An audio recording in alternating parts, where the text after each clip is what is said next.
So to shift gears a little bit, can you give us an idea? We talked about the church culture that Celebrate Life entered into. Could you give us an idea of what popular music was like in the 1960s and early 70s, which again, to somebody of my generation, we know the recordings and we know the groups, but what, and perhaps even just the culture in general of the 60s, because I actually think there's a lot of parallels between what we have experienced perhaps over the last several years and the world that Celebrate Life entered into.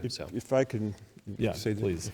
In the 60s, I was in junior high, high school, Marine Corps, and college.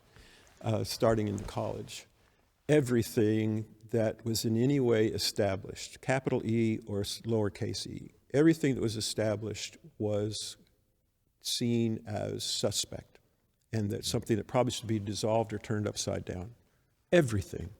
I mean, draft cards and how you dress and what does it mean to, why be married, and on, and what's patriotism, on and on and on. Everything was turned upside down. Oh, yeah, everything. Hair went long, and it just, I could go on and on and on, but that's not why we're here. Always only to say everything was in turmoil, turned upside down. Patriotism now was something that was looked down on, and how to address people.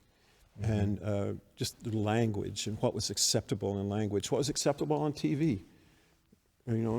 Lucille Ball and Desi Arnaz slept in separate beds, and they were married on TV and are married in real life. And then that goes to anything goes on screen. So that was part. Now the music of the culture was a soundtrack to that. And Randall's already mentioned part of it. We had going on out there. On the Broadway platform, Godspell, Superstar, Jesus Christ Superstar, Joseph and the multicolored coat thing, whatever that was. And even that wasn't as new as it thought it was. If you go across the pond to England in 1950s, you get Jeffrey, what was his name? It starts with a B. But anyway, he did jazz mass.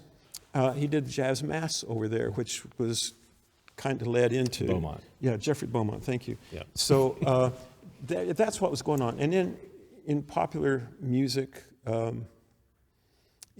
was just a soundtrack for all that mess. There was a song to go with any part of the mess that you wanted to look at. It was also diverse.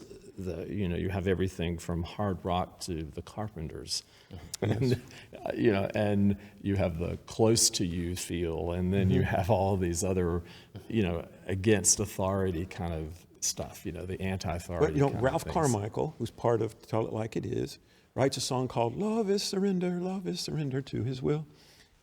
It's been performed like this. It turns out to be a way they changed one word in that and sold diamond rings to people getting married, to young couples getting married. He made a pretty good chunk of money off of that being a song that sold diamond rings, at least on the West Coast. So here's something that happens in the church, love is surrender. It's going out into the world, and the world stuff is coming into the church through the Jesus movement, which was huge, and all this kind of stuff. It's going back and forth. And the gatekeepers don't know which way to let the doors swing. Well, and then you have the intentional stuff like singing.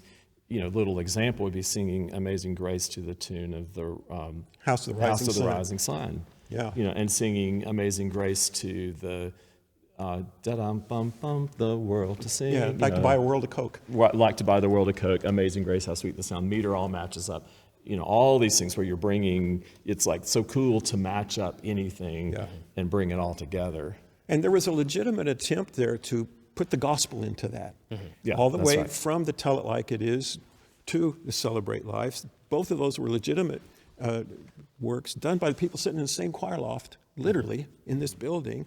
And so it was really a strange time, and all we knew to hang on to, we had to get down to the core of what is church about. Jesus is Lord. We had to get down into that and say, okay, now that we've started there, let's build this thing back up again.